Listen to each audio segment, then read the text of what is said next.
The October sun slanted through tall windows of the Thornton Manor Library, casting amber light across leather spines and mahogany shelves. Pine Ridge, Montana spread below like a vast canvas of autumn gold, the same view that had greeted sunrise and sunset for 33 years. James William Thornton sat in the worn chair that had once belonged to his father, hands resting on arms polished smooth by decades of use. At 68, his frame still carried the strength of a man who had built an empire with his own hands, though silver now dominated the dark hair at his temples. On the desk before him lay a photograph, edges soft with time. A young woman in a simple dress stood beside a bearded man in rough work clothes. Their faces held that careful stillness people assumed when cameras were rare and precious. But something else lived in that frozen moment. Hope, perhaps, or the quiet knowledge that they stood at the threshold of something larger than themselves. Bootsteps echoed in the hallway. James looked up as his grandson entered 16 years old and carrying the weight of recent history in his eyes. Robert Thornton had returned from the Great War 3 weeks prior, a Purple Heart pinned to his uniform and a scar tracing the line of his jaw. The boy who had left for Europe was gone. The young man who returned had seen things no grandfather could protect against. "You wanted to see me, sir." Robert's voice carried the formal respect of military training. James gestured to the chair opposite his desk. "Sit down, Robert. It's time you heard a story." The young man lowered himself into the seat posture, still parade ground straight. His eyes went to the photograph on the desk, curiosity flickering across his features. "That's Grandmother Emma, isn't it? But who's the man? I've never seen that picture before." James picked up the photograph with careful reverence, the kind of touch reserved for holy relics. "That man is me. 33 years ago, before I became the master of Thornton Ranch, before anyone in Pine Ridge knew my real name, before I understood what it meant to build something worth leaving behind." Robert leaned forward, the stiffness easing from his shoulders. "I don't understand." "You will." James set the photograph down between them. "This ranch, these 60,000 acres, the 8,000 head of cattle grazing our pastures, the $200,000 in assets that will someday be yours. All of it was built on a foundation of secrets and redemption. And if you're going to carry this legacy forward, you need to know how it began." The afternoon light shifted as clouds moved across the Montana sky. James poured 2 glasses of whiskey, sliding one across the desk to his grandson. Robert's eyes widened slightly. His grandfather had never offered him alcohol before. "You're a man now," James said simply.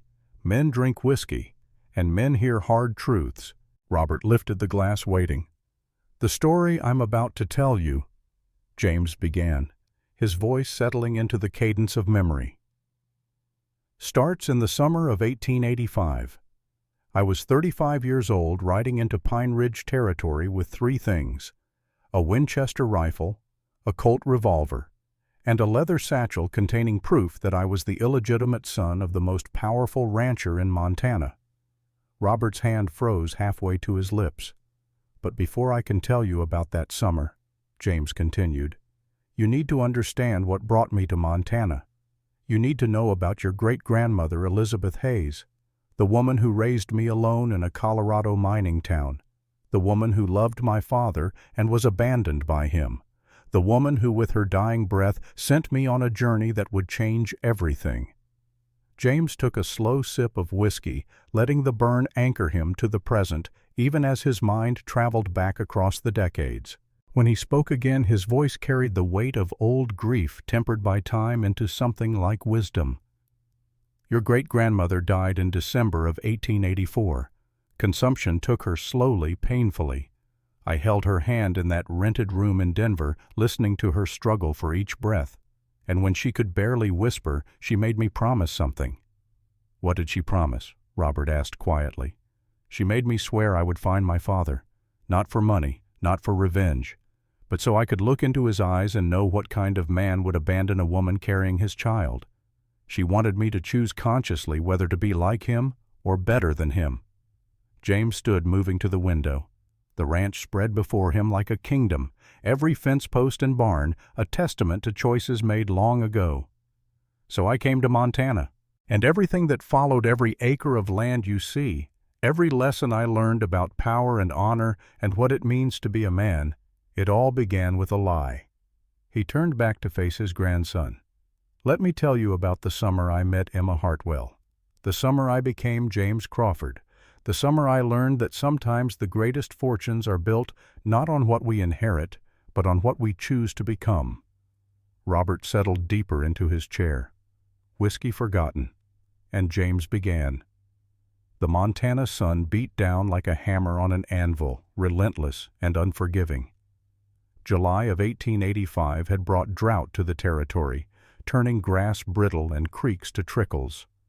The road to Pine Ridge cut through landscape that seemed to stretch forever, empty and vast, in a way that made a man feel both insignificant and free.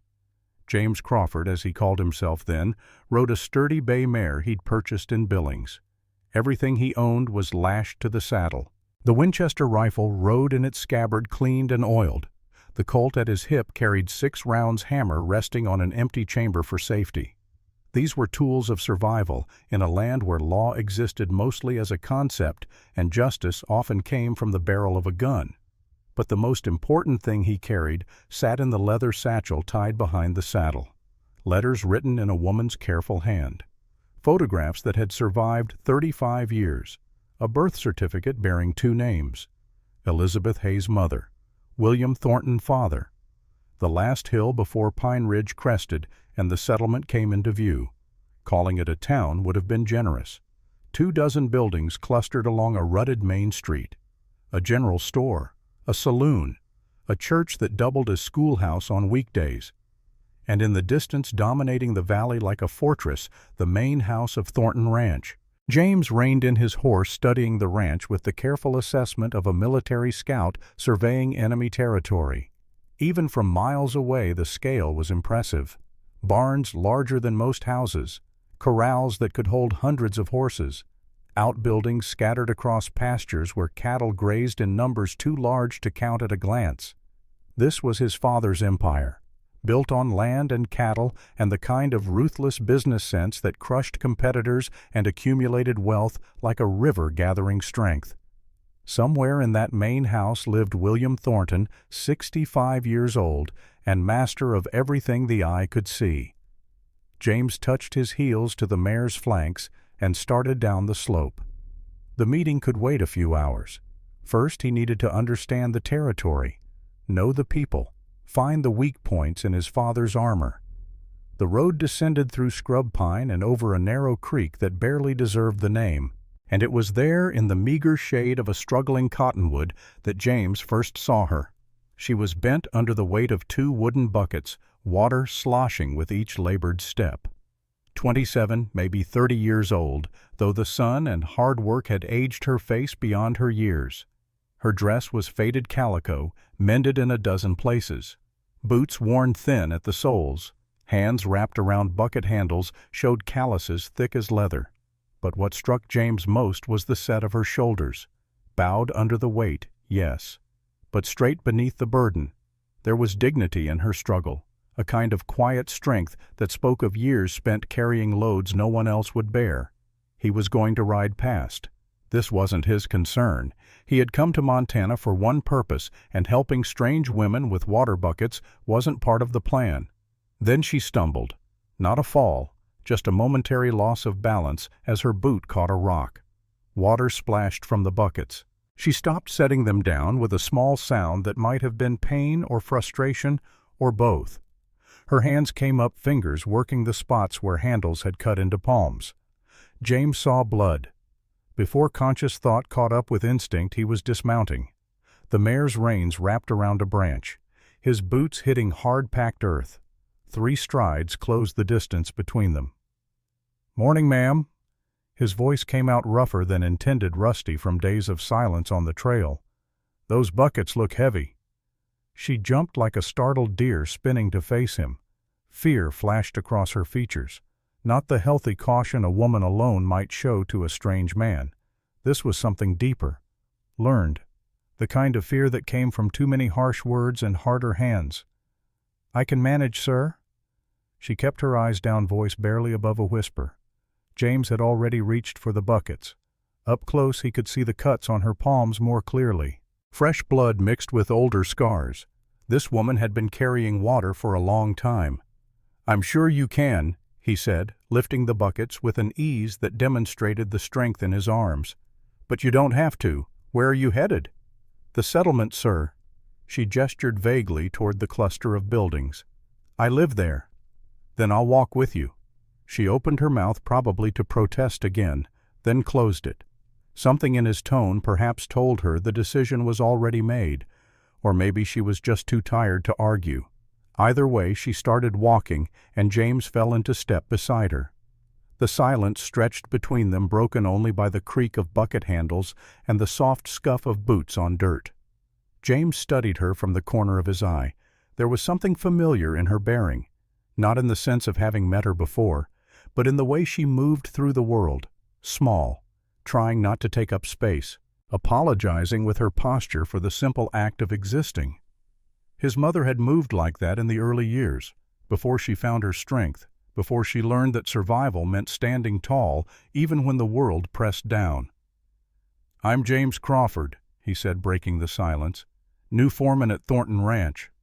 That got her attention. She glanced up, surprise flickering across features made plain by hardship, but not unattractive. Brown eyes held intelligence that education had never had the chance to polish. Her mouth, pressed thin by years of holding back words, softened slightly. "Mr. Thornton hired a new foreman. He's very particular about his staff." "So I've heard." James shifted the buckets, redistributing weight. "Let's say we have history." It wasn't quite a lie. They did have history, just not the kind she would imagine. They walked on. James let the conversation lapse again, but this time the silence felt more comfortable. Less like two strangers forced together, more like two people sharing a road. The settlement drew closer. James could make out details now. The general store's peeling paint, horses tied at the saloon hitching post, a woman sweeping the porch of what might have been a boarding house pausing to stare as they approached. "What's your name?" James asked.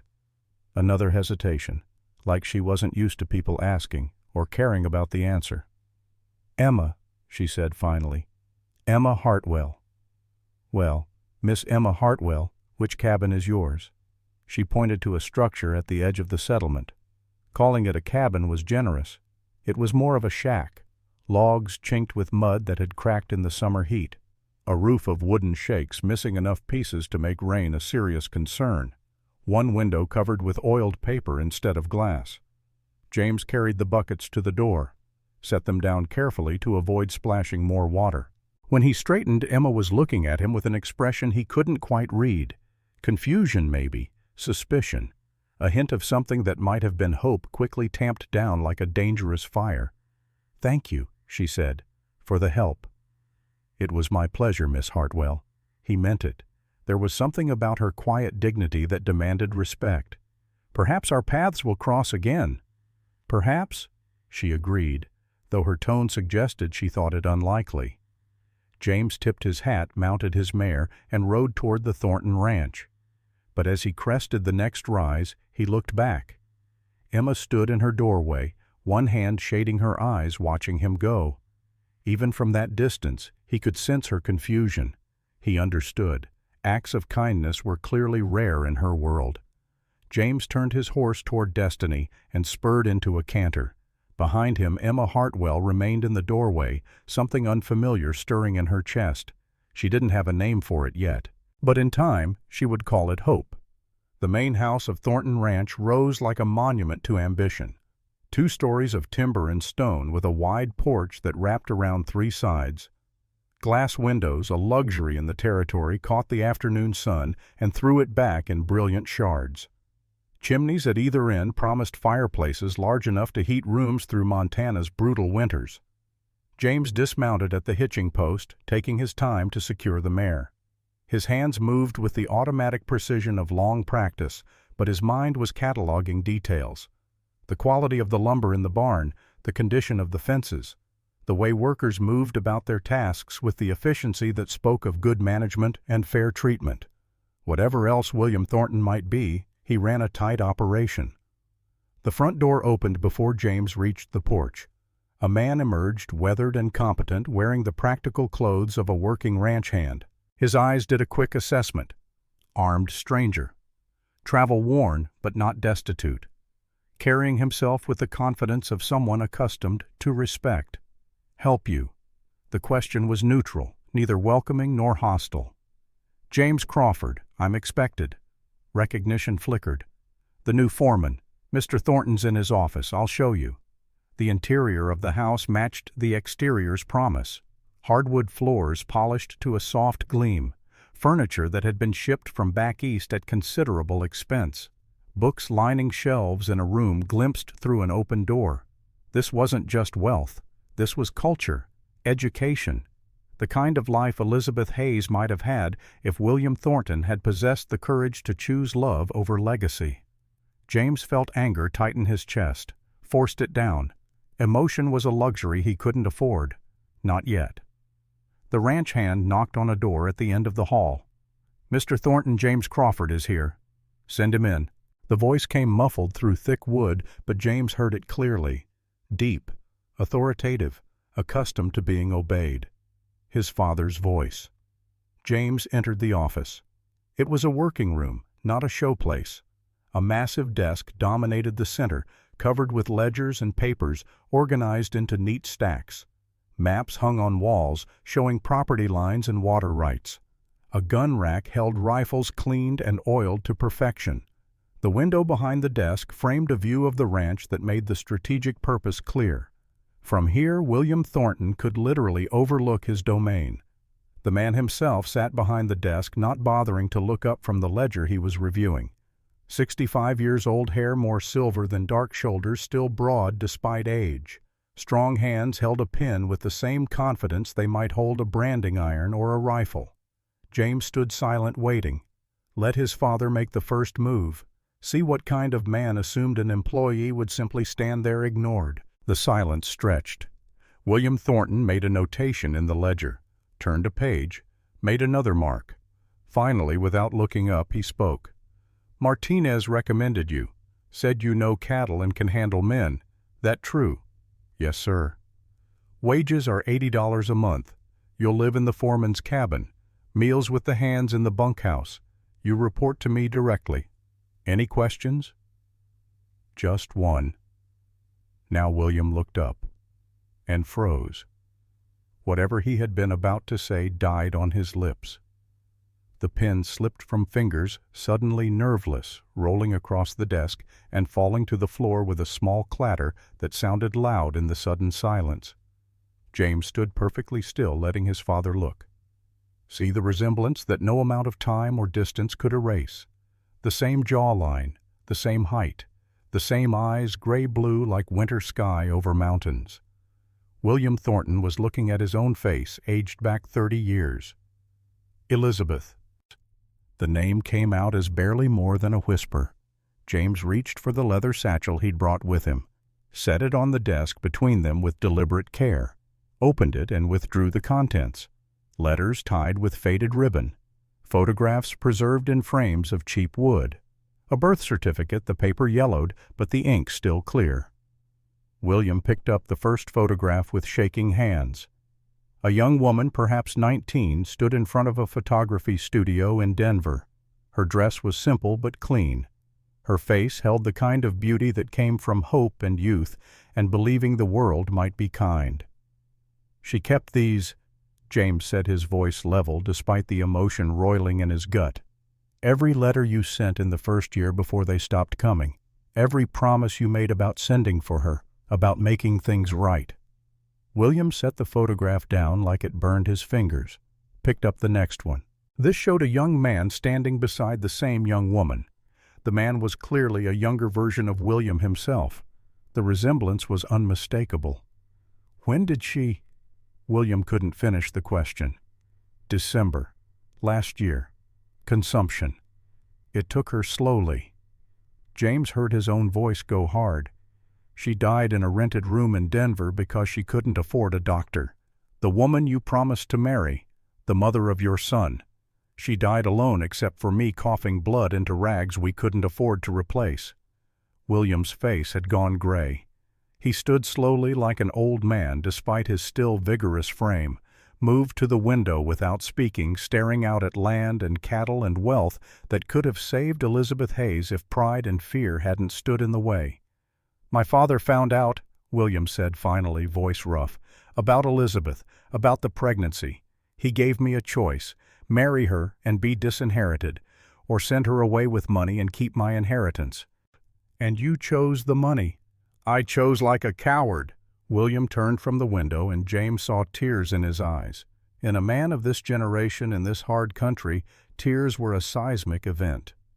"I told myself she'd understand, that I'd make it right later, that money could fix anything. I was 23 years old and stupid in ways that can't be forgiven." "She forgave you," James said. The words tasted like ash. "She spent 35 years forgiving you. Every night she told me about William Thornton, not with bitterness, with sadness, like you were someone who had died young before becoming the man you could have been." William returned to his chair, sat heavily, picked up each piece of evidence James had brought: the letters, the photographs, finally the birth certificate.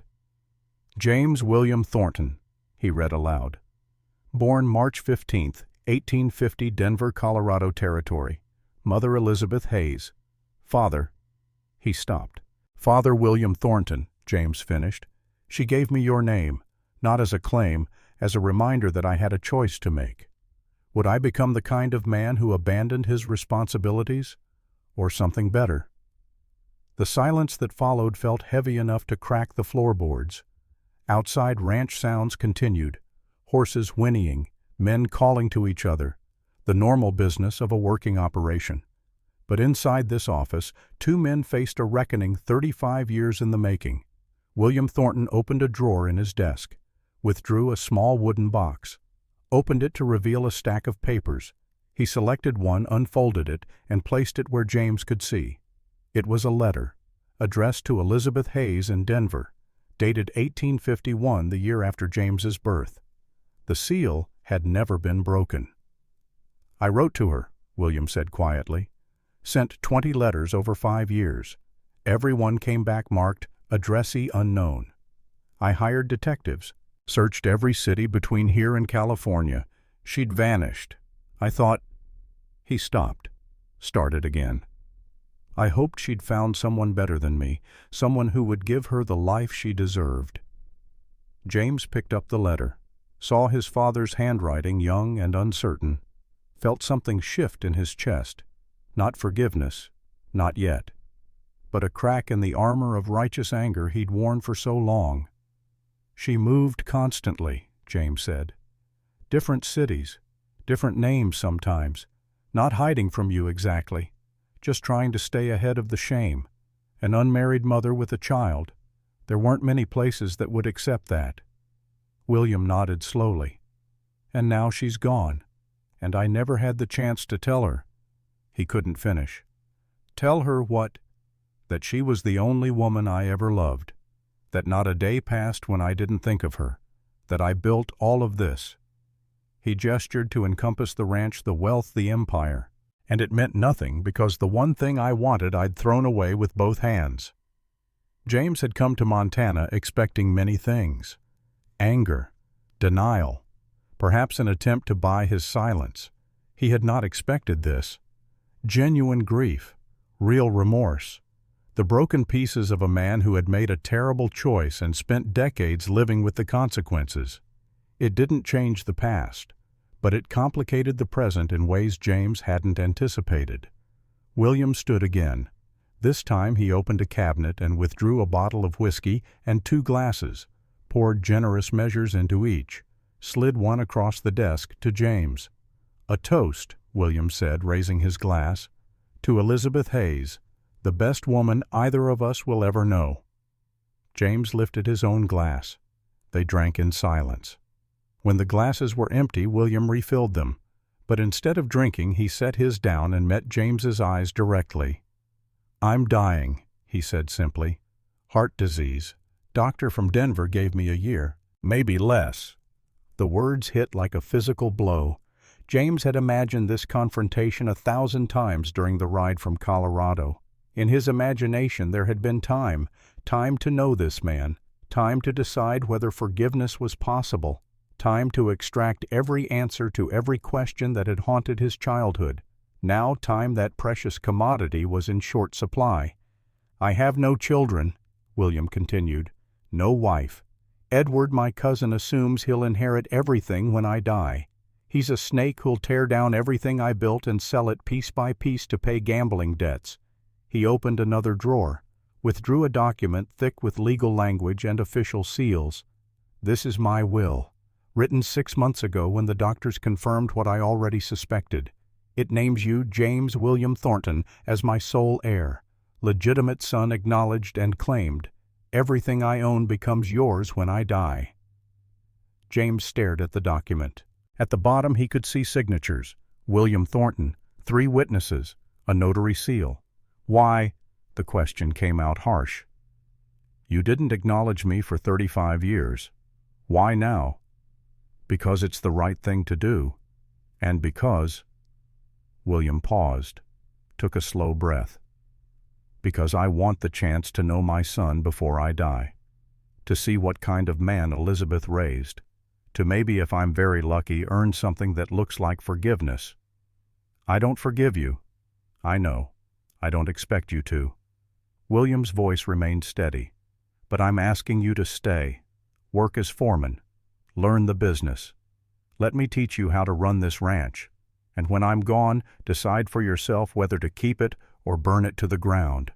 Either way, you'll have the choice I never gave your mother." James looked at the will, at the maps on the walls showing property that stretched farther than a man could ride in a day, at his father, silver-haired and dying, asking for something that might or might not be possible. The smart play would be to refuse. Take the moral high ground. Let William Thornton die knowing his son had rejected him the way he'd rejected Elizabeth Hayes. But James had spent his whole life hearing about this man, wondering what kind of coward abandoned a woman he claimed to love. Angry at a father who existed only as an absence, a hole in the shape of what should have been.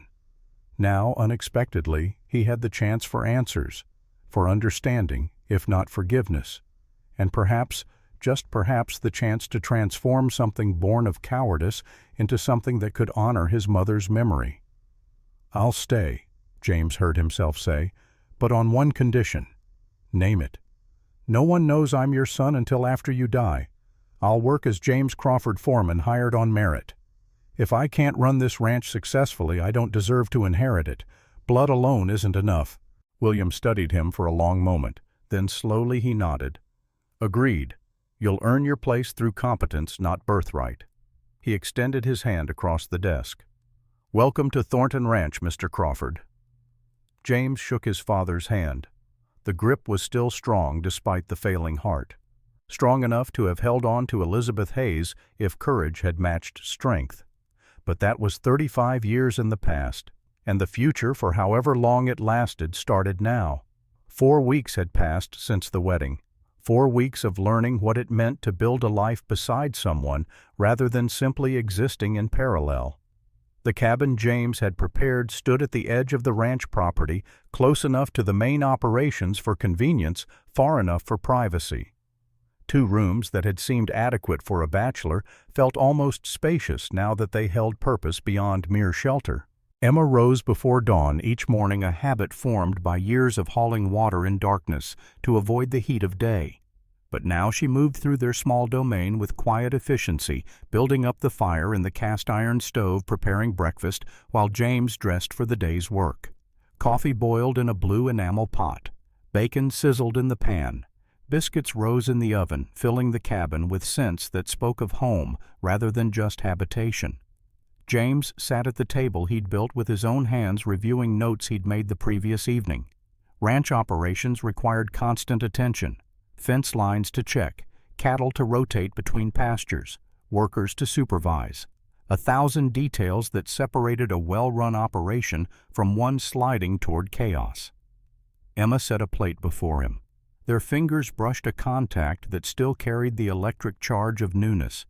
She pulled back slightly, color rising in her cheeks, and James felt something warm settle in his chest. This woman, who had been told her entire life that she was worthless, was learning slowly that touch could be gentle rather than harsh.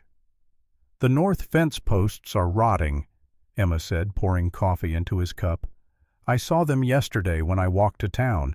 They'll need replacing before winter." James looked up surprised. Most women of the territory concerned themselves solely with domestic matters, leaving ranch operations entirely to their husbands. But Emma had good eyes and a practical mind. She saw problems and thought in terms of solutions. "Good catch," he said. "I'll check them today. How many posts do you estimate?" 15, maybe 20. The wet spring weakened them." James made a note. Emma sat across from him with her own plate, but he noticed she ate slowly, watching him. Not with fear or subservience, with something closer to wonder, as if she still couldn't quite believe this life was real. They ate in comfortable silence, punctuated only by the crackle of fire and the distant sounds of the ranch waking up. Men calling to each other, horses moving in the corrals, the rhythm of a working operation gearing up for another day. "I thought I might start a vegetable garden behind the cabin," Emma said after a while. "There's good soil there. With winter coming, we could put up preserves." "Good idea. We can spare the space and the water." James finished his coffee. "If you need seeds or tools, put it on the ranch account at the general store." Emma's eyes widened. "I couldn't. That's too much." "You're my wife. What's mine is yours. That includes the ranch account." He stood gathering his hat. "Besides, a garden is an investment. Food we grow is food we don't have to buy."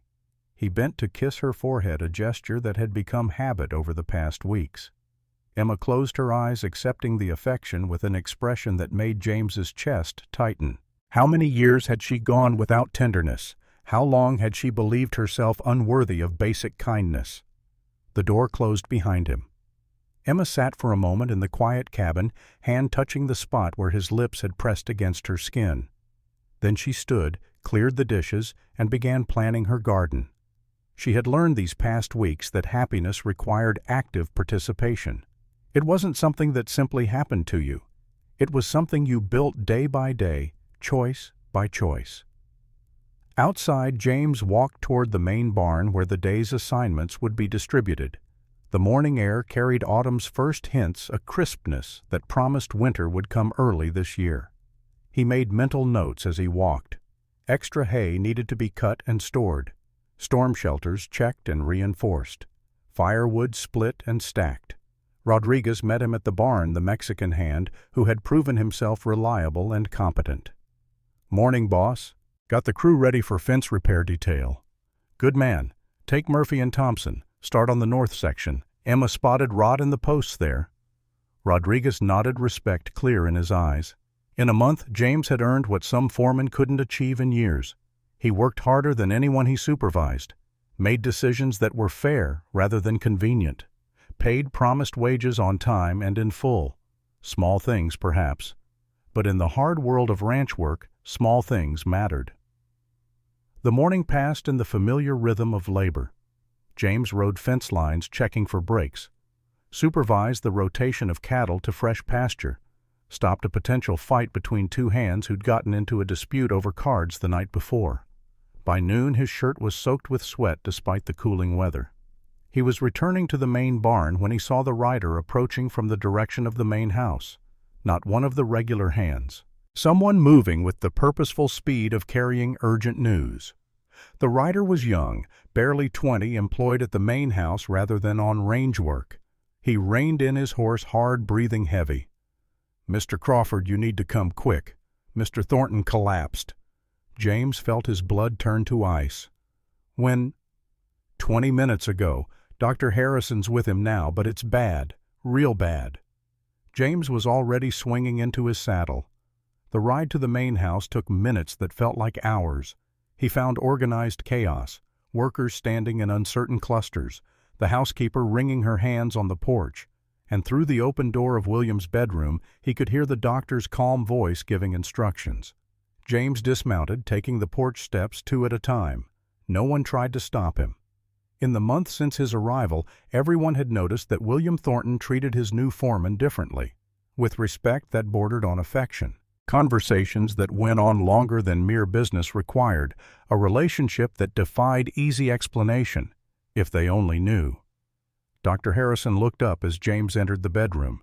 The doctor was a competent man in his 50s, trained in Philadelphia before the lure of the frontier had brought him west. He recognized James immediately and stepped aside, allowing access to the bed. William Thornton lay against pillows that seemed too white, too clean for the graying face they supported. His breathing came shallow and rapid. One hand clutched at his chest, fingers curled like claws. But his eyes were clear when they found James. "Wondered how long before you showed up," William said, voice thin but steady. "What happened?" James moved to the bedside, careful to keep his expression appropriate for a concerned employee rather than a terrified son. "His heart," Dr. Harrison said quietly. "I've warned him for months. The strain is too much. He needs complete rest, no work, no stress." "I'm not resting in bed while the ranch falls apart," William said. "The ranch won't fall apart." James kept his voice level despite the fear crawling up his spine. "I can handle operations." "I know you can. That's not what worries me." William's gaze moved to the doctor. "Give us a minute. Alone." Dr. Harrison hesitated, then nodded. 5 minutes. Then you rest or I'll sedate you myself." The door closed. James pulled a chair close to the bed, acutely aware that this might be one of the last conversations he had with his father. 1 month. They'd had 1 month together. It wasn't enough. Not nearly enough. "I need to update the will," William said. "Make it official. You as primary beneficiary. You're not dying today. There's time." "There isn't." William's hand shot out, gripping James's wrist with surprising strength. "I can feel it. The doctor's being kind, but I know. Weeks, maybe. Not months."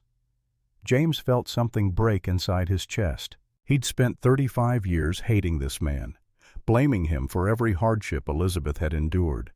And now, when he'd finally gotten the chance to know William Thornton as a person rather than an absence, time was running out. "I'm not ready," James heard himself say. The admission felt like weakness, but the words came anyway. "I don't know enough about the business, the connections, the political arrangements." "You know enough, and what you don't know you'll figure out. You're smart like your mother."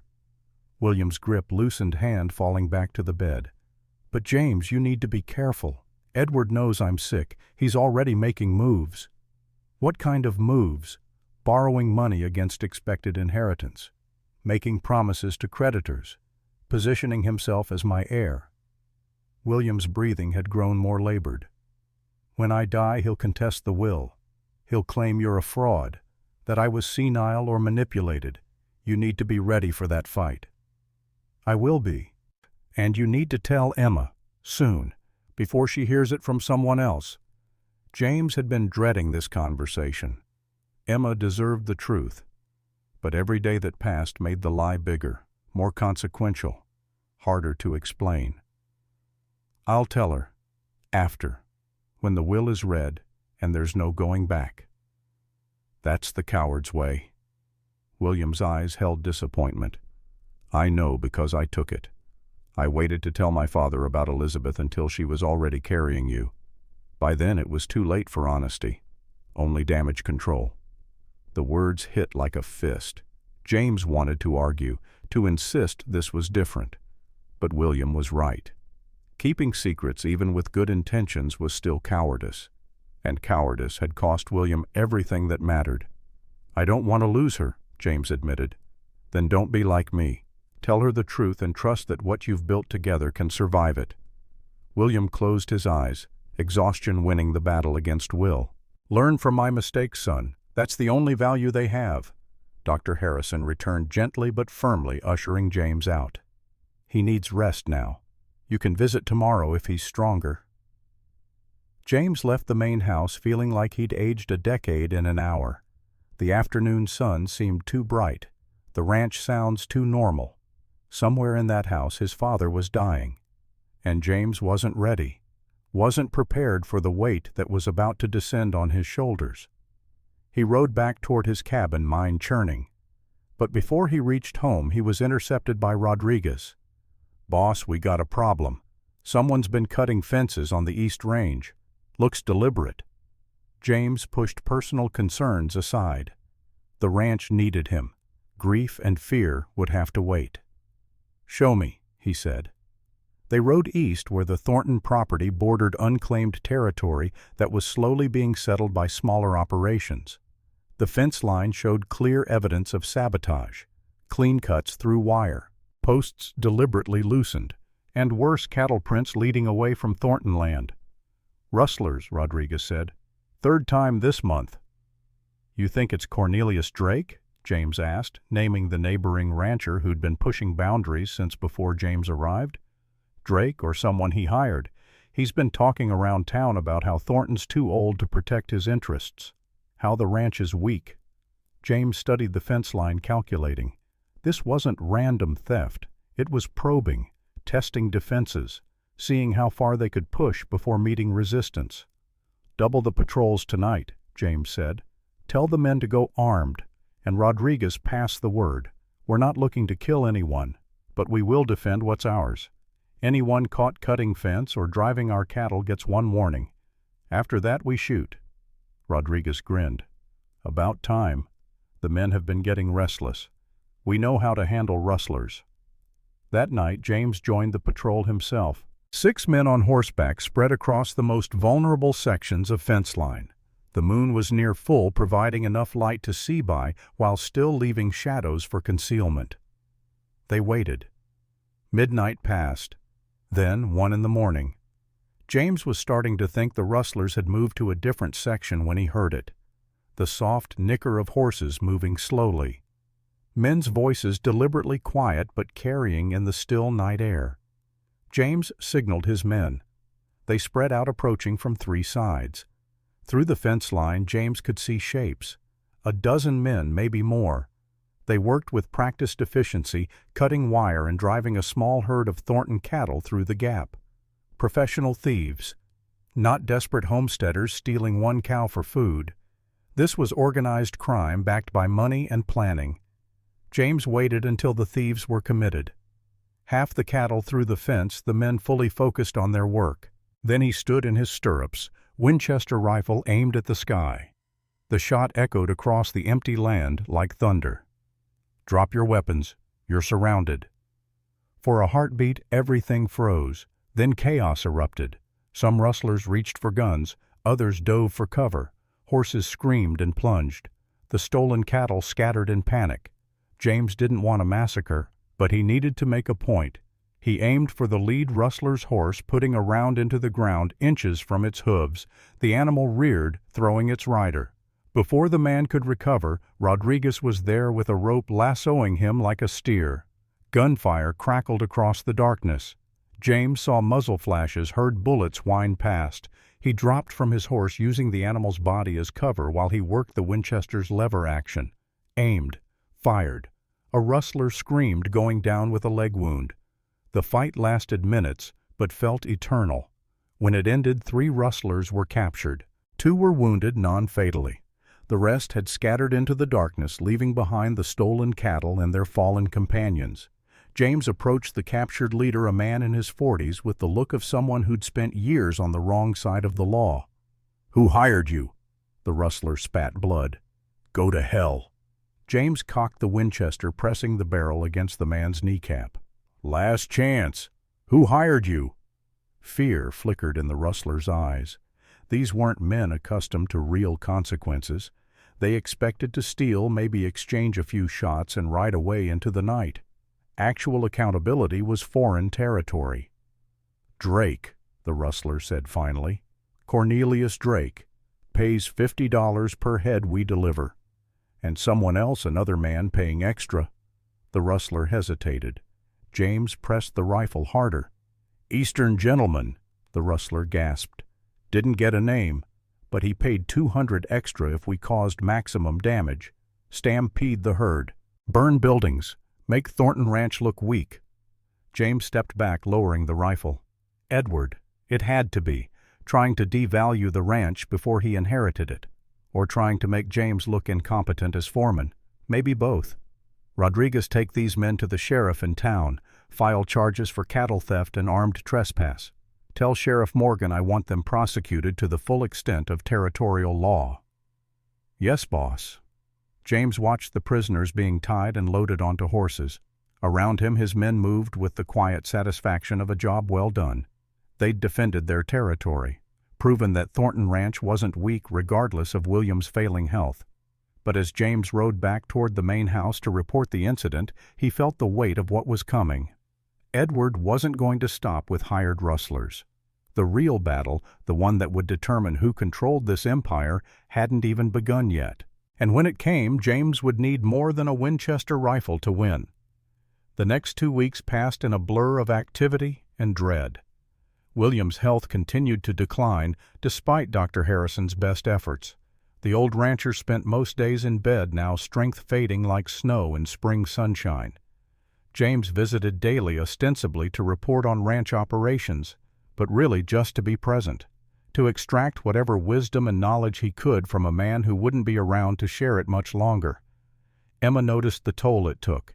She said nothing directly, but her care became more attentive. Hot meals waiting when he returned from long days, coffee ready before dawn, small gestures that spoke of understanding, even if she didn't know the full story.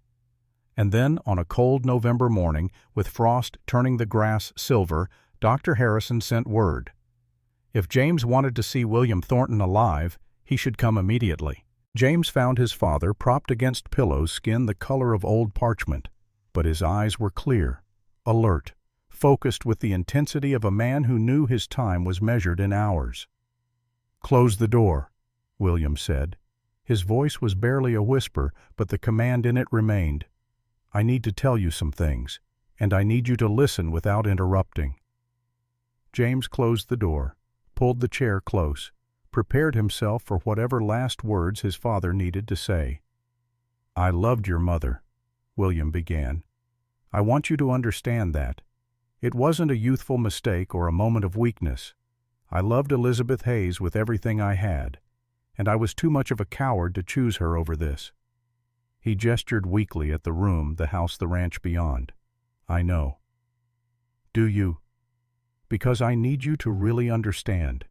The ranch, the money, the power, all of it is meaningless if you don't have someone to share it with. Someone who loves you for who you are, not what you own." William's breathing had become labored. "You have that with Emma. Don't make my mistake. Don't let secrets and pride destroy what you're building." "I'll tell her, soon. Tell her today, before I'm gone and she learns it from strangers at the will reading." William reached out, finding James's hand. "Promise me." "I promise." William's grip loosened. His eyes drifted closed, then opened again with effort. "The lawyer is coming this afternoon. 3 witnesses with him. Everything is prepared. The will names you as my son and sole heir. Edward gets $5,000, enough to start fresh somewhere else, not enough to contest. He'll contest anyway. Of course he will. He's already borrowed against the inheritance, $35,000 from San Francisco banks." A ghost of a smile touched William's lips. "I made sure you'd know. Use that knowledge when the time comes." "How did you—" "I'm dying, not stupid. I've spent the last month preparing for the battle you'll face after I'm gone. Documentation, witnesses, evidence that will stand up in any court." William's voice was fading. "But James, the most important thing isn't legal preparation. It's moral authority. You need to be the man who deserves this ranch, not because of blood, because of character." "I'll try." "Don't try. Do." William's hand went limp in James's grasp. "And James, one more thing. Forgive me. Not for my sake. For yours. Anger is a burden you don't need to carry." James felt tears sting his eyes. For 35 years he'd imagined this moment, confronting his father, making him pay for abandoning Elizabeth, extracting some measure of justice for all the years of hardship and struggle. But sitting here holding the hand of a dying man who was trying in his last hours to make amends, James found that revenge tasted like ashes. "I forgive you," he said, and meant it. William Thornton smiled. "Elizabeth raised a good man. I'm proud to call you my son." Those were his last words. His breathing slowed, steadied, and then, with a final small exhalation, stopped entirely.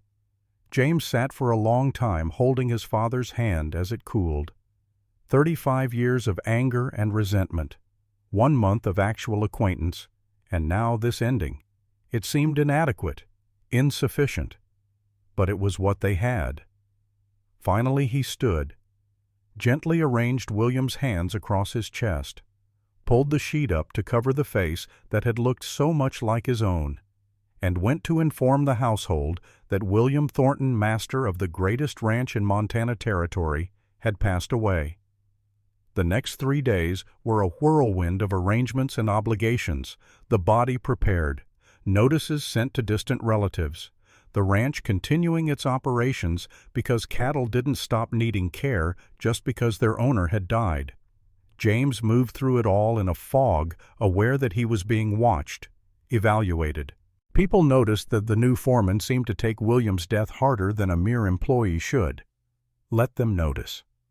Soon enough, they'd know why.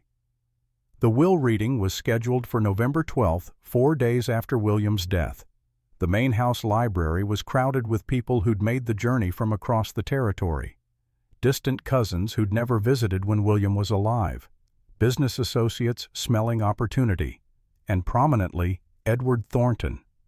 James had never met Edward before, though William had described him accurately. 42 years old, dressed in expensive suits from San Francisco, carrying himself with the arrogance of a man accustomed to getting what he wanted. He looked at James with barely concealed contempt, just another ranch hand soon to be looking for new employment now that the old man was gone. Emma sat beside James, confused by the formality of it all. Why did a foreman need to attend the will reading? James had explained that William had left him something, a small bequest, perhaps in recognition of good work. She'd accepted the explanation, though he could see questions in her eyes. The lawyer, Samuel Price from Helena, called the room to order. He was a serious man in his 50s, with the careful precision of someone accustomed to dealing with large sums of money and the conflicts they generated. "We are gathered for the reading of the last will and testament of William Thornton, deceased. The will was properly executed on May 1st, 1885, in the presence of 3 witnesses and duly notarized." Edward leaned forward, eager. Samuel began reading. The preliminary bequests came first. $1,000 to the church, $500 each to longtime employees, personal items distributed to old friends, standard provisions that surprised no one. Then Samuel's voice took on a different tone. "To my cousin Edward Thornton, I bequeath the sum of $5,000 with the understanding that this settles all familial obligations and expectations." Edward's face went red. "5,000. That's an insult." "Please hold your comments until the reading is complete," Samuel said calmly. "The entirety of my estate, including all lands, livestock, buildings, equipment, and financial assets currently valued at approximately $150,000, I leave to my son." The room erupted. Everyone talking at once. Edward on his feet shouting. Distant relatives exchanging shocked glances. Through it all, Emma sat frozen, her hand still clasped in James's. "Son." Edward's voice cut through the chaos. William had no son. Samuel waited for the noise to subside. Then in the silence that followed, he continued reading. "James William Thornton, born to Elizabeth Hayes on March 15, 1850, in Denver, Colorado Territory." Every eye in the room turned to James. He felt Emma's hand go limp in his, saw the color drain from her face as comprehension dawned. "I hereby acknowledge James as my legitimate son," Samuel read. "Enclosed with this will are the following supporting documents: birth certificate listing William Thornton as father, letters from Elizabeth Hayes documenting our relationship, photographs from 1849 through 1850, and a formal paternity acknowledgement signed on May 1st, 1885, before 3 witnesses and a notary." Edward was shouting now, but James barely heard him. All his attention was on Emma. She was staring at him like he'd become a stranger, betrayal written across every line of her face. "James William Thornton," she whispered, "not Crawford." "Emma, let me explain." But she pulled her hand away, stood abruptly, the scrape of her chair cutting through Edward's rant. "Emma, please." She looked at him with eyes that held tears and fury in equal measure. "How long have you known? Since before we met." The words hung in the air like an indictment. Emma nodded slowly as if this confirmed something she'd suspected. Then, without another word, she walked out of the library. James started to follow, but Samuel's voice stopped him. "Mr. Thornton, we need to complete the reading." James sat back down, feeling like he'd been gutted. Around him the chaos continued.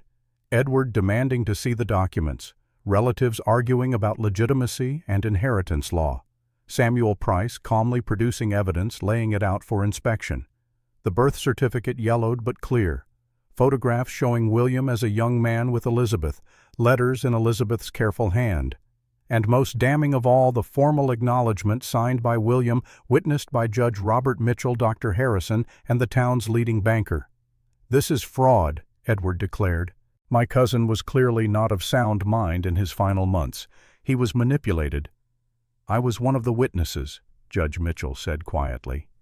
The elderly jurist had come down from Helena specifically for this. William Thornton was entirely lucid when he signed that document. He explained his reasoning clearly and in detail. His mental competency is beyond question. Then he was coerced. This pretender showed up out of nowhere. "With documented proof of paternity," Samuel interrupted, "which has been verified by multiple sources. Unless you have evidence of fraud, Mr. Edward Thornton, I suggest you accept the will's provisions." Edward's face had gone purple. "I'll contest this in every court from here to Washington. Illegitimate children have no rights." Montana Territorial Law of 1884 explicitly allows fathers to acknowledge and provide for children born outside marriage, Samuel said. "The law is quite clear on this point." The fight continued for another hour, but the conclusion was inevitable. The will was legal, the acknowledgment valid. James William Thornton was now the owner of the largest ranch in the territory, and he'd just lost the only thing that mattered more than all of it combined. When the reading finally concluded and the library emptied, James sat alone in the growing darkness. Through the window he could see the ranch spreading into twilight. 50,000 acres, thousands of cattle, buildings and equipment worth a fortune. His father's empire built over decades of hard work and ruthless business sense. All of it meant nothing if Emma was gone. He found her back at their cabin, packing her few belongings into a worn carpet bag. She moved with mechanical efficiency, face set in lines of determination. "Emma, please, let me explain." "Explain what?" She didn't look at him. "That you lied about who you were, that you married me under false pretenses, that every moment we spent together was built on deception." "It wasn't like that. I never lied about my feelings for you." Now she did look at him, tears streaking her face. "You let me believe you were a poor foreman. You let me marry James Crawford. But he doesn't exist, does he? There's only James Thornton, heir to a fortune, who needed a wife who wouldn't ask questions. That's not fair. I married you because I fell in love with you. When were you planning to tell me the truth? Before or after I became Mrs. Thornton without even knowing it?" James had no good answer. He'd told himself he was protecting her, that revealing the truth too soon might make her feel obligated, that he wanted her to choose him for himself, not for what he'd inherit. But standing here, seeing the pain in her eyes, all those justifications turned to dust. "I was afraid," he admitted. "Afraid that if you knew you'd think I was just using you, or that you'd feel obligated to stay because of the money. I wanted you to choose me, just me, not the ranch or the inheritance." Emma sat heavily on the bed they'd shared. "Do you understand what you've done? My entire life people told me I was worthless, that I should be grateful for any scrap of attention, that I was lucky if anyone would take me." She looked up at him with eyes that broke his heart. "Then you came along. You treated me like I mattered, like I was worth something beyond being a burden or a convenience, and I started to believe it, started to think maybe I did have value." Her voice cracked, but it was all based on a lie. "How do I know any of it was real?" James knelt before her, desperate to make her understand. "Every moment was real. When I helped you with the water buckets, that was real. When I built that well, that was real. When I taught you to read in the evenings, that was real. The man you fell in love with, that was me, not a pretense, not a role, me. But you kept secrets, huge life-changing secrets. How can I trust anything now? I don't know. I only know that I love you, that losing you would hurt worse than losing all of this combined." He gestured at the cabin, the ranch beyond. "Emma, if you want to leave, I'll go with you. We'll walk away from the inheritance. Start over somewhere else with nothing. I don't care about the ranch. I care about you." She stared at him for a long time. James held his breath, aware that his entire future balanced on what she said next. "You'd give up $150,000 for me? In a heartbeat. You're worth more than any amount of money." "How do I know you mean that?" "Because I'm saying it now when you're angry and I'm terrified, when honesty is all I have left to offer." James took her hands, feeling her try to pull away, then relent. "Emma, I made a terrible mistake. I kept the truth from you out of fear and cowardice. But the man who made that mistake is the same man who loves you, who wants to build a life with you, who needs you more than he's ever needed anything." Emma's tears flowed freely now. "I don't know if I can trust you again." "Then I'll spend every day proving I'm worth trusting, for as long as it takes." She pulled her hands free, standing and moving to the window. Outside, darkness had fallen completely. The ranch lay invisible, except for scattered lights from buildings where workers bedded down for the night. "I need time," she said finally, "to think, to understand what all of this means, who I even am now. Take all the time you need. I'll sleep in the spare room, give you space." "No," she turned back to him. "Stay, but understand that right now I don't know what we are, if we're even still married in any way that matters." It wasn't forgiveness, but it wasn't an ending either. James would take what he could get. That night they lay in the same bed but with a chasm between them. James stared at the ceiling, listening to Emma's breathing, knowing she wasn't asleep despite her closed eyes. Both of them pretending, both of them lost in thoughts they couldn't share. And in the main house, papers were being drawn up. Edward Thornton contesting the will, claiming fraud, undue influence, mental incompetence. The first shots in a battle that would determine not just who owned the ranch, but what kind of man James would prove himself to be. The war had begun, and James had already lost the first and most important engagement. He'd won an empire, but shattered the trust of the woman he loved. Now he had to find a way to win her back while defending everything his father had built. The real test was just beginning. 2 weeks had passed since the will reading, 2 weeks during which Emma had barely spoken more than necessary words. She fulfilled her duties as wife in the mechanical sense. Meals prepared, cabin maintained, but the warmth that had been growing between them had frozen solid as Montana ice. James gave her space while simultaneously trying to show through actions, if not words, that his love hadn't been contingent on deception. He rose early to make coffee before she woke, left wildflowers on the table, took on extra chores she would normally handle, small gestures that she accepted with polite thanks, but no real softening. At night they lay side by side in the darkness, close enough to touch, but separated by an invisible wall neither knew how to breach. The ranch operations continued. Life didn't pause for personal crisis. James threw himself into work with an intensity that bordered on punishing.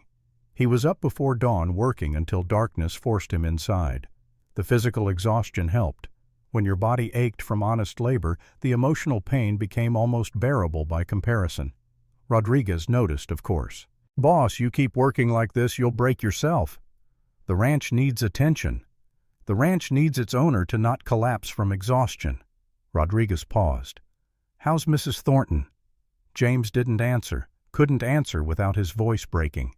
Rodriguez nodded understanding. Give her time. Women are stronger than we think, but they process things different. What we'd fight over and forget they need to work through. Sound advice from a man who'd been married 20 years. James hoped it was true. The legal notice arrived on November 26th. Edward Thornton, through his attorney Gerald Hutchinson, was officially contesting the will. The case would be heard in territorial court in Helena beginning January 15th. 2 months to prepare for a battle that would determine whether James kept his inheritance or lost everything his father had tried to give him. Samuel Price arrived at the ranch 3 days later, traveling from Helena with a leather case full of documents and the expression that suggested the fight ahead would be difficult. They met in the main house library, the same room where the will had been read. James felt like a trespasser here. This had been William's domain. The books, the desk, the chair all carried his father's presence. Sometimes James swore he could smell William's pipe tobacco, though the man had been dead nearly a month. Samuel spread papers across the desk. Edward's filing is aggressive but expected. He's claiming 4 things: mental incompetence due to illness, fraud in the paternity documentation, undue influence by you over a dying man, and finally, that illegitimate children have no standing under territorial law despite the statute allowing acknowledgement. Can he win? On the law, no. The statute is clear, the documentation's solid, the witnesses impeccable. But Edward's not really fighting on law. He's fighting on emotion and prejudice. Samuel leaned back. Judges are human. They have biases. The idea of an illegitimate son appearing from nowhere to claim a fortune, it plays into fears about social order, about protecting property rights. Edward will paint you as a charlatan and confidence man. So how do we counter that? By showing who you really are. Not just your blood connection to William, but your character, your competence. The man you've proven yourself to be in the month you worked as foreman. Samuel pulled out another document. We need testimony from the ranch workers, from townspeople, from anyone who can speak to your integrity and ability. And Emma, Samuel's expression softened. Her testimony would be powerful. A wife vouching for her husband's character carries weight, but I understand the situation is complicated. Complicated was an understatement. James had barely been able to get Emma to discuss what they'd have for dinner, let alone convince her to testify on his behalf in front of the entire territory. I'll ask her, James said, but I won't force it. Fair enough. Now let's discuss Edward's probable strategy. They spent 3 hours going over every angle, every potential line of attack, every weakness in James's position. By the time Samuel left, James's head was pounding and his stomach twisted with anxiety. The trial was still 6 weeks away, but already it dominated every thought. He returned to the cabin as twilight turned the sky purple and gold. Inside, Emma had prepared dinner. Venison stew from a deer one of the ranch hands had brought down, fresh bread, coffee that filled the small space with its rich aroma. They ate in silence as had become their pattern. But tonight, James couldn't bear it anymore. Emma, I need to talk to you about something. She looked up, wariness in her eyes. The trial starts in January. Edward is contesting the will. My lawyer says it will help if you testify, about my character, about the kind of man I've been since we married. James set down his fork. But I won't ask you to do that if you can't, if you're too angry, if standing up there and vouching for me feels like another betrayal. Emma was quiet for a long time. She pushed food around her plate without eating, thinking. What happens if you lose? She asked finally. We lose everything. The ranch, the money, all of it. We'd have to start over with nothing. And if I don't testify, does that make you lose? I don't know. Maybe. Probably not by itself, but it wouldn't help. Emma stood, moving to the window. The same spot she'd occupied 2 weeks ago when deciding whether to stay or leave. James waited, barely breathing.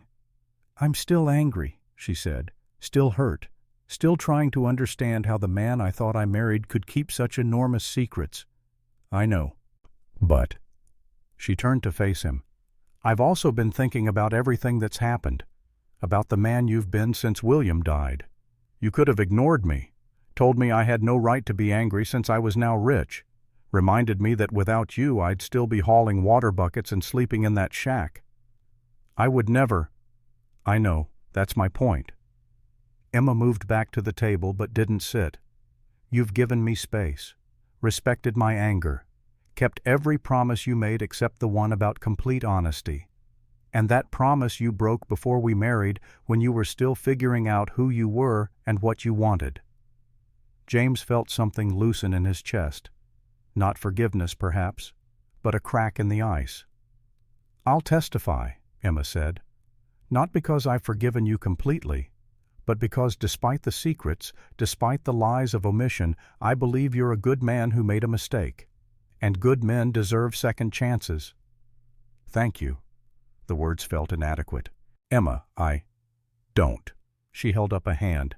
Don't make promises right now. Don't tell me it will all be fine. Just show me. Through your actions, through how you handled the trial and everything after, show me that the man I fell in love with is real, even if his name was wrong. It wasn't a full reconciliation, but it was more than James had dared hope for. He nodded, accepting the terms she'd set. They finished dinner in silence that felt less hostile than before. And that night when they lay down to sleep, Emma's hand found his across the space between them. She didn't move closer, didn't speak, but her fingers laced through his and held on. It was a start. The weeks before the trial passed in a blur of preparation. Samuel returned twice more, each time drilling James on testimony, on how to respond to hostile questions, on maintaining composure under pressure. They rehearsed Emma's testimony too, though she needed less coaching than James expected. She had a natural directness that would serve her well on the stand. Christmas came and went with little celebration. The ranch continued its operations, cattle needing care regardless of holidays. But on Christmas morning, James woke to find Emma had made his favorite breakfast, eggs and bacon biscuits with honey coffee strong enough to strip paint. And on the table, wrapped in brown paper, a small gift. Inside was a photograph.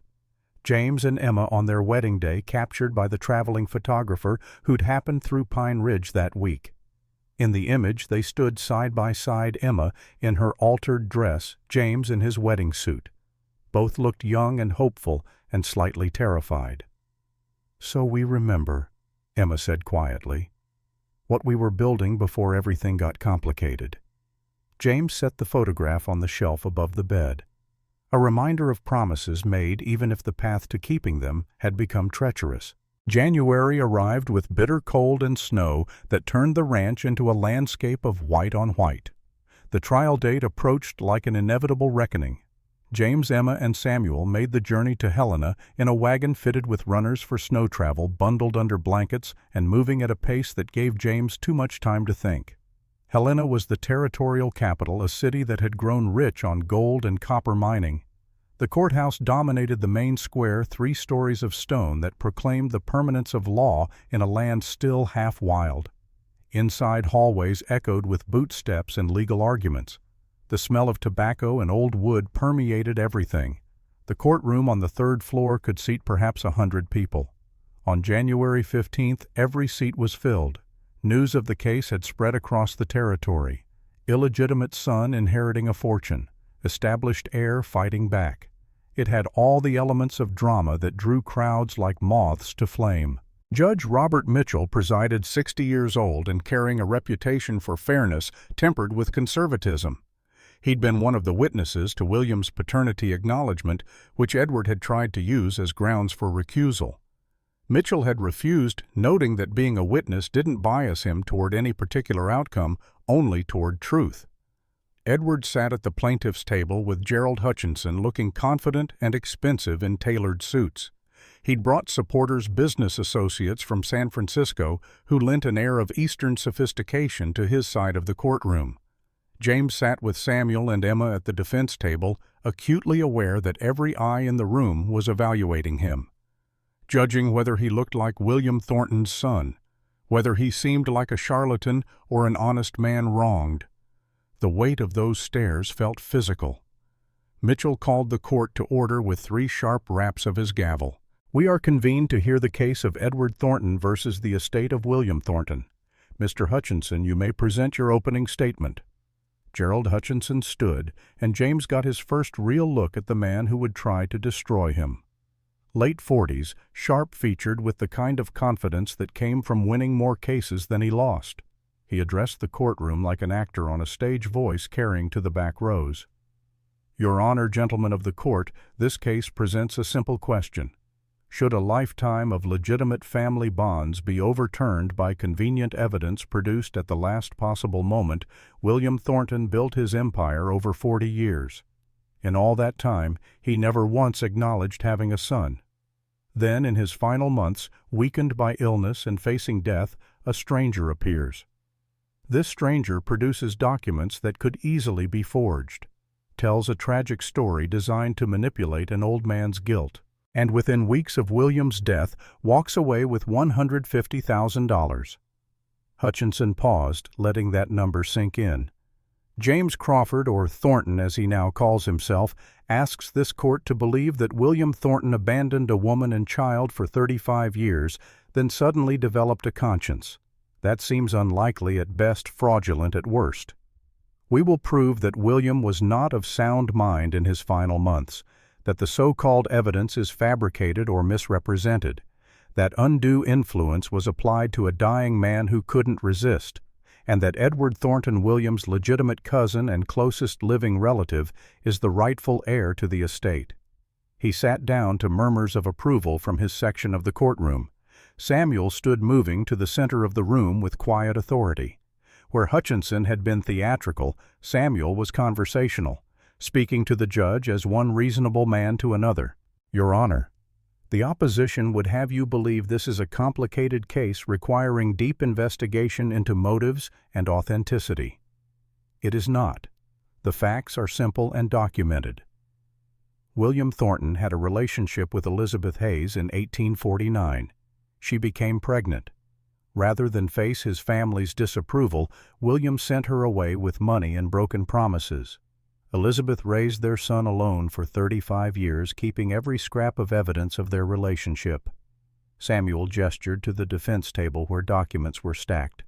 When Elizabeth died, she asked her son to find his father, not for money, though God knows they could have used it, but for closure, for truth. James came to Montana, presented his evidence to William, and William recognized the son he'd abandoned. More than that, William saw in James the kind of man he wished he'd been, competent, honest, worthy of building on the foundation William had created. Samuel's voice hardened slightly. Edward Thornton had 30 years to build a relationship with his cousin. He couldn't be bothered, not until the scent of inheritance brought him running. We will prove that William was of completely sound mind, that the evidence is genuine and verified, that James earned William's respect through character, not manipulation, and that a father has every right to acknowledge his son and make amends for past wrongs, even if that acknowledgement comes late. The trial proper began with Hutchinson calling his first witness, Dr. Harrison Williams' physician. Doctor, you treated William Thornton in his final months. Please describe his condition. Dr. Harrison, clearly uncomfortable, answered carefully. William suffered from severe heart disease. The pain was considerable. I prescribed laudanum to manage it. Laudanum, an opium derivative, which causes what affects pain relief primarily. But in large doses it can cause confusion, altered mental states. Was William taking large doses? Moderate doses, more than I would have liked, but his pain was severe. In your medical opinion, could these doses have impaired his judgment? Dr. Harrison hesitated. Possibly, but— Thank you, doctor. No further questions. Samuel stood for cross-examination. Dr. Harrison, when William signed his will on May 1st of last year, 6 months before his death, was he taking laudanum? No. His condition hadn't deteriorated to that point yet. So, on the day he acknowledged James as his son, the day he signed legal documents with 3 witnesses present, William was completely unmedicated and lucid. Yes. And in your professional opinion, was there any sign of mental incompetence on that date? None whatsoever. William was sharp as ever. Thank you, doctor. The testimony continued. Hutchinson called character witnesses who painted William as a practical man who would never have acknowledged an illegitimate child, who questioned the timing of James's appearance, who suggested that a dying man's judgment couldn't be trusted, medication or not. But each time Samuel's cross-examination revealed weaknesses. The witnesses hadn't seen William in years, didn't know about his relationship with Elizabeth, were speculating rather than speaking from direct knowledge. By the afternoon of the second day, Hutchinson's case was looking shakier than he'd probably hoped. Then Edward himself took the stand. Under direct examination, Edward presented himself as the wronged party, a devoted cousin who'd maintained business relationships with William, who'd expected naturally to inherit from a man with no other heirs, who'd been blindsided by this claim from a stranger. "I loved William," Edward said, and even managed to make it sound sincere. "When I learned of his illness, I came immediately, only to find that this person had already inserted himself into William's household, had isolated him from family, had convinced him to sign away everything to someone we'd never even heard of." Samuel's cross-examination was surgical. "Mr. Thornton, when did you last visit William before learning of his illness?" "I'm not certain of the exact date. Several years, perhaps. 3 years, 2 months to be precise, during which time you sent exactly 2 letters. Does that sound like a devoted cousin?" Edward flushed. "I had business obligations in San Francisco. Speaking of business, how much money have you borrowed against the expectation of inheriting the ranch?" "I don't see how that's relevant." "Answer the question, Mr. Thornton," Judge Mitchell said mildly. "Some, for investment purposes." Samuel produced a document. $35,000 from 3 San Francisco banks using future inheritance of Thornton Ranch as collateral. You weren't concerned about William's health. You were worried about your debts. The courtroom erupted in whispers. Edward's face went from red to purple. "That's a distortion of no further questions." The prosecution rested its case on the morning of the 3rd day. Now it was Samuel's turn to present evidence for the defense. He began with the documents themselves. Birth certificate laid out for the judge's inspection. Letters from Elizabeth, her handwriting verified by a San Francisco expert who'd examined known samples. Photographs showing the unmistakable resemblance between young William and adult James. Then came the witnesses to William's paternity acknowledgement. First the banker who'd served as notary. Then Judge Mitchell himself stepping down from the bench to testify about William's clear competence and firm resolve on the day the documents were signed. Finally, on the afternoon of the 4th day, James himself took the stand. The courtroom packed even tighter if that was possible. Everyone wanted to see the alleged bastard son defend his claim. Samuel led him through the story gently. Elizabeth's life in Colorado, the poverty and struggle, her deathbed request, James's journey to Montana, the meeting with William. "Why didn't you reveal yourself immediately?" Samuel asked.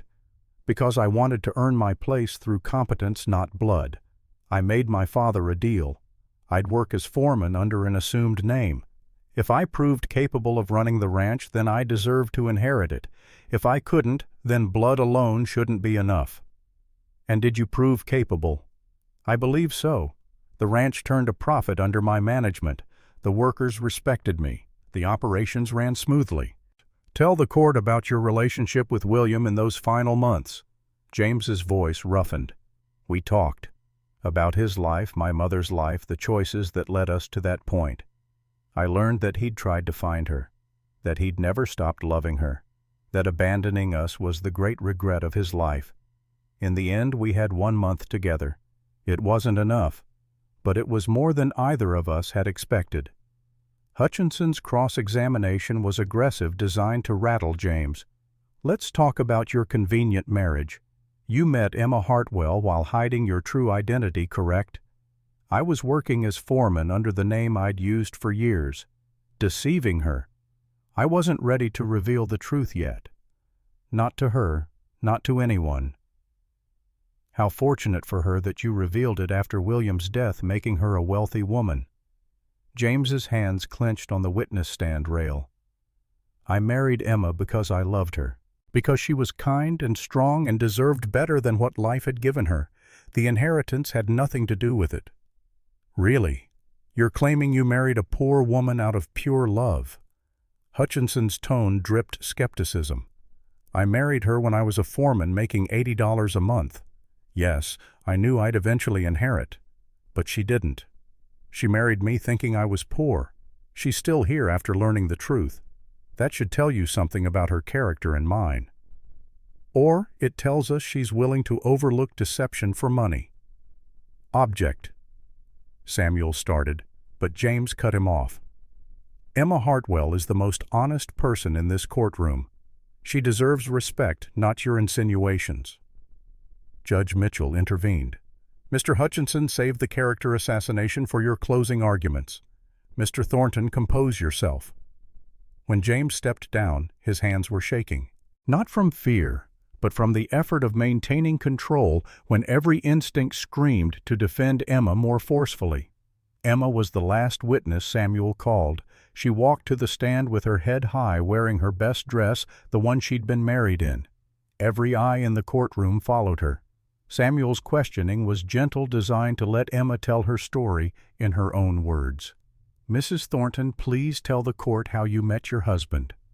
Emma's voice was steady, clear. I was carrying water, 2 heavy buckets long walk. My hands were bleeding. A stranger stopped to help. He didn't have to. Most people wouldn't have. But he did. And that stranger was James? Yes, but I knew him as James Crawford, a new foreman at the ranch. What was your impression of him? That he was kind, respectful, different from any man I'd met. He helped without expecting anything in return. Over the next weeks he continued helping, fixed things around my family's cabin, taught me to read, treated me like I mattered. When did you learn his true identity? Emma's expression tightened. At the will reading, same as everyone else. How did that make you feel? Angry, betrayed, like everything I thought I knew was a lie. She paused. But then I thought about the man he'd been every day since we married. Patient, hard-working, honest in every way except that one enormous secret. And I realized that the core of who he was hadn't changed. The name was wrong, but the man was real. Hutchinson stood for cross-examination like a predator sensing weakness. Mrs. Thornton, you went from crushing poverty to great wealth overnight. Quite an improvement.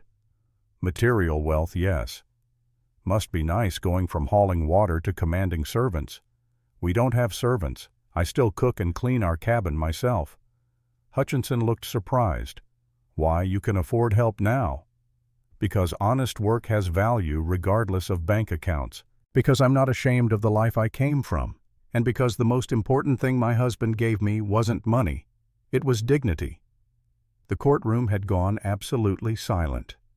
Before I married James, people treated me like I was worthless. My own family, the town, everyone. Then one man looked at me and saw value. Not when he was rich. When he was supposedly a poor foreman earning $80 a month. If this court takes away the money, the ranch, all of it, will survive. But what you can't take away is the fact that someone finally saw me as worthy of respect. That's the real inheritance. Hutchinson tried to recover. Very touching. But how do we know any of this is real, that you aren't simply an opportunist willing to overlook deception for fortune? Emma looked directly at him. Because I'm still angry about the secrets. I haven't fully forgiven him. But I'm here testifying because I believe in second chances. I believe good men can make mistakes and still be good men. My husband made a mistake. He's spending every day trying to make it right. That seems worth supporting. When Emma stepped down, there were tears in more than one spectator's eyes. Even Judge Mitchell had to clear his throat before calling for closing arguments. Hutchinson went first, summarizing his case with passion, if not persuasiveness.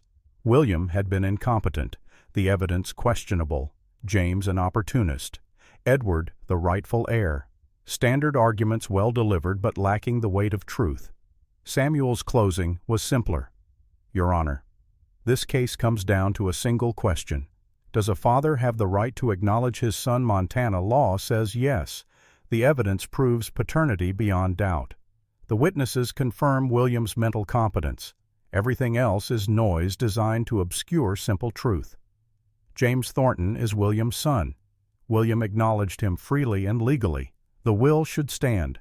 Judge Mitchell took less time to deliberate than expected. Court reconvened after only an hour's recess. "This court has examined the evidence and testimony carefully," Mitchell said. "The documentation proving James Thornton's paternity is thorough and verified. The witnesses to William Thornton's acknowledgment are beyond reproach. William's mental competency at the time of signing is well established." He paused, and James felt Emma's hand find his under the table. Montana territorial law of 1884 explicitly permits fathers to acknowledge children born outside marriage and provide for them. The law is clear. The evidence is conclusive.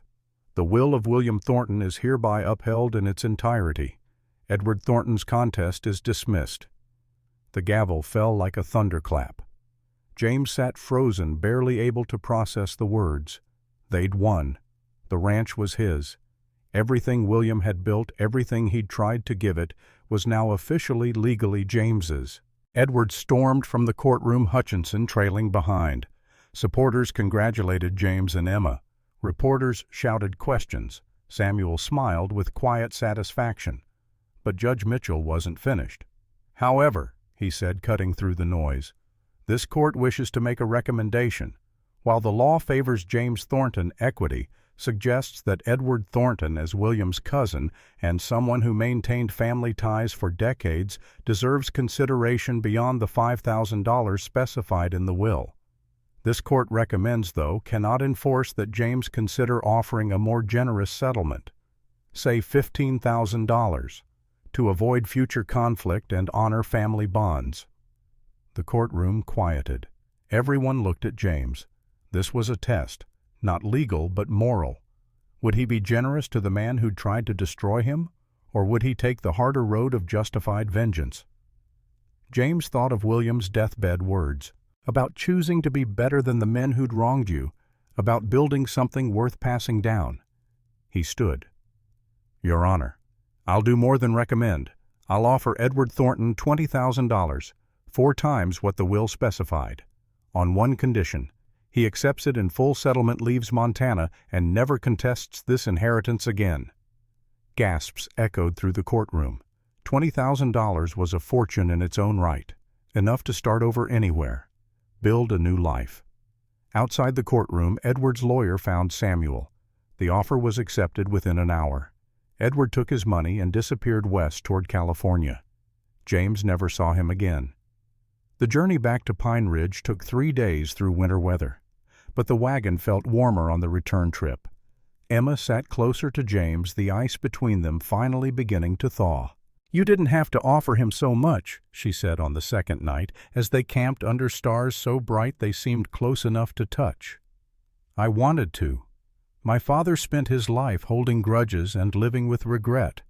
I'd rather choose generosity and sleep well." Emma was quiet for a moment. Then, "I'm proud of you, for how you handled the trial, for what you offered Edward, for becoming the kind of man your mother raised you to be." It was the first real praise she'd given since learning the truth. James felt something loosen in his chest that had been tight for weeks. "Does this mean you've forgiven me?" "It means I'm working on it, that I see who you are beneath the mistakes, that I want to try to rebuild what we started." She looked at him in the firelight. "But James, no more secrets, ever. If we're going to make this work, I need complete honesty, even when it's hard, especially when it's hard."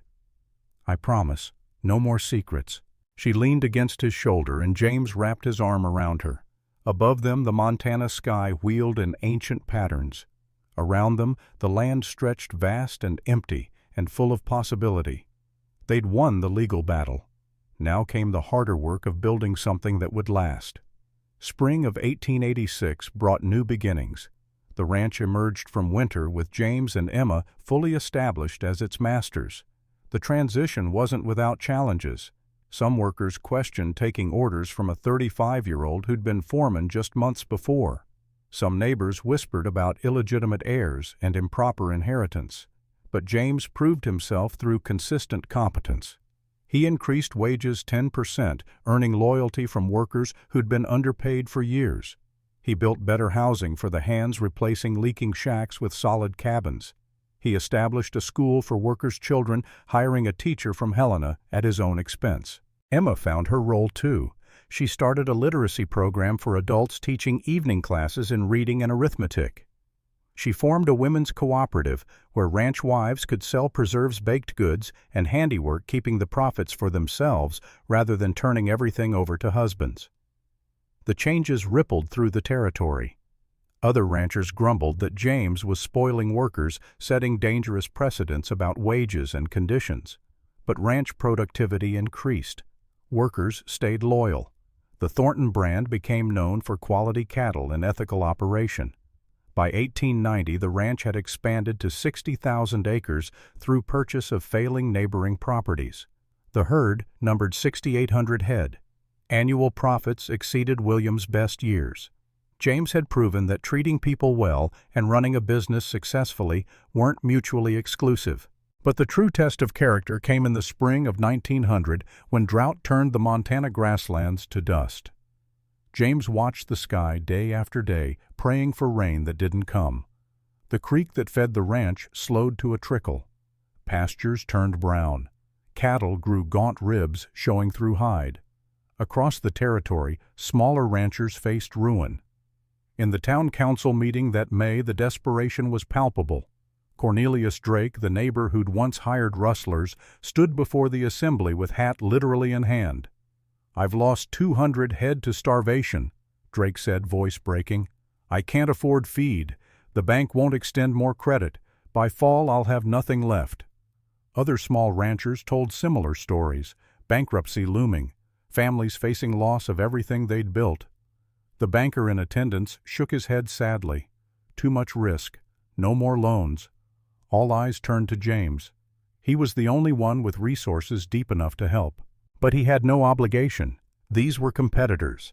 Some, like Drake, had actively worked against him.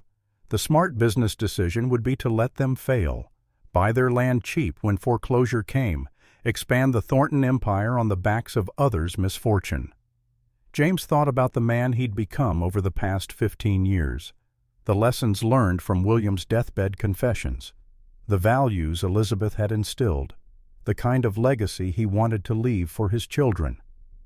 William and Elizabeth, his 3 children, sat in the back of the room, watching, learning what kind of man their father would choose to be when faced with power. James stood. "I'll provide feed from my reserves at cost, no markup, for any rancher who needs it. If you can't pay now, I'll extend interest-free credit until next season when cattle can be sold.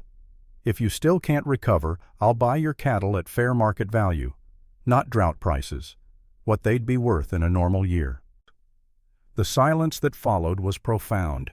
Then Drake, proud man that he was, started to cry. Others joined him. The banker looked stunned. "Why?" someone asked. "After everything, why help us?" James looked at his children, at Emma, who nodded encouragement, at the community that had scorned his mother and questioned his legitimacy but was now his to shape. "Because I want my children to understand that strength isn't crushing those weaker than you. It's lifting them up. My father learned that too late. I won't make his mistake." The cost was significant. $8,000 in feed and credit extended. But every rancher survived. Every family kept their land. And the community bonds forged that summer proved stronger than any business contract. Years later, when James needed support for conservation initiatives, those same ranchers stood with him. When drought came again in 1907, they helped each other without needing to be asked. The investment in compassion paid dividends no ledger could calculate. But the full value of that decision wouldn't be clear until a cold October afternoon in 1918 when James sat in his library telling the story to a grandson who needed to understand what legacy really meant. Robert had listened to the entire tale without interruption. Hours had passed. The whiskey bottle stood half empty. Outside, the ranch continued its eternal rhythms. "So you built all this from a secret," Robert said finally. "Not just from a secret.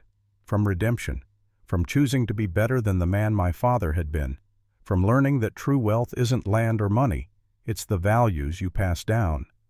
James stood, joints creaking with age, moved to the window where he could see the empire he'd built and maintained for 33 years. This ranch, Robert, 60,000 acres, 8,000 cattle, 200,000 in assets, it will be yours someday. Sooner rather than later, I expect. An old man knows when his time is approaching. He turned back to his grandson. But here's what I need you to understand. The question isn't whether you'll be rich or poor. It's what kind of man you'll be. Will you use power to build or destroy, to lift people up or crush them, to honor the sacrifices of those who came before, or squander their gifts? Robert stood moving to join his grandfather at the window. I want to be like you. Then remember this. Legacy isn't what you inherit. It's what you choose to build. Your great-grandmother Elizabeth raised me in poverty, but gave me values money couldn't buy. My father William gave me wealth, but only after learning that some prices are too high to pay. And your grandmother Emma taught me that honest work and honest love matter more than any fortune. James placed a hand on Robert's shoulder. You fought in the war. You've seen the worst humanity can do. Now you have the chance to show the best. This ranch is your tool. Use it to make the world a little better than you found it. That's the only inheritance that matters. Through the window, the Montana sunset painted the sky in shades of gold and crimson. The same view William had watched decades ago. The same land Elizabeth had never seen but helped her son claim. The same legacy that would pass from James to Robert to generations yet unborn. They laughed when Emma married a simple mountain man, James said quietly. But I wasn't simple, and she wasn't finished becoming who she was meant to be. We built something bigger than ourselves, not because we were special, but because we chose every day to be better than we had to be. He looked at his grandson with eyes that had seen triumph and tragedy, wealth and want, love and loss. That's the real legacy, Robert. Not what you take, but what you give. Not what you inherit, but what you build. Remember that, and the ranch will thrive for another 100 years. Robert nodded, understanding settling on him like a mantle of responsibility. Below them, ranch lights flickered on as evening fell. Workers heading to dinner, families gathering in warm homes, cattle settling for the night. The eternal rhythms of a working operation that had survived drought and depression, rustlers and legal battles, secrets and redemption.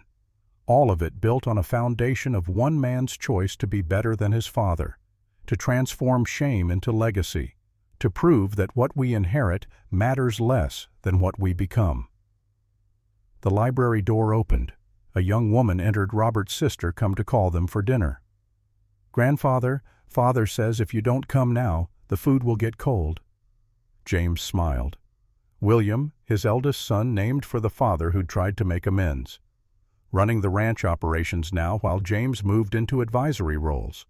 Another link in the chain stretching back to Elizabeth Hayes and forward to grandchildren not yet born. We're coming, James said. He took one last look at the photograph on his desk. Emma on their wedding day, young and hopeful. She'd passed 3 years ago peacefully in her sleep at age 57. 30 years of marriage that had weathered storms and built something lasting. I kept my promise, James whispered to the photograph. No more secrets, just truth and work and love. I hope that was enough. He turned from the window, from the past, from the regrets and triumphs that had shaped his life. The future walked ahead of him in the form of his grandson. The present awaited in a dining room full of family. Behind him, the Montana sky turned dark and stars emerged. The same stars that had watched Elizabeth raise a child alone. The same stars that had seen William die with redemption in his heart. The same stars that would shine on Thornton Ranch long after everyone currently alive had turned to dust. But the legacy would remain. Not in land or money or power. In choices made. In kindness given, in the quiet determination to be better than circumstances demanded, to lift rather than crush, to build rather than destroy, to transform inheritance into legacy. That was the story James had needed to tell, the truth his grandson needed to hear. And as he walked toward the dining room, toward family and warmth, and the continuation of all he'd built, James William Thornton felt at peace. The empire was secure, the legacy established, the future assured, not through wealth, through character.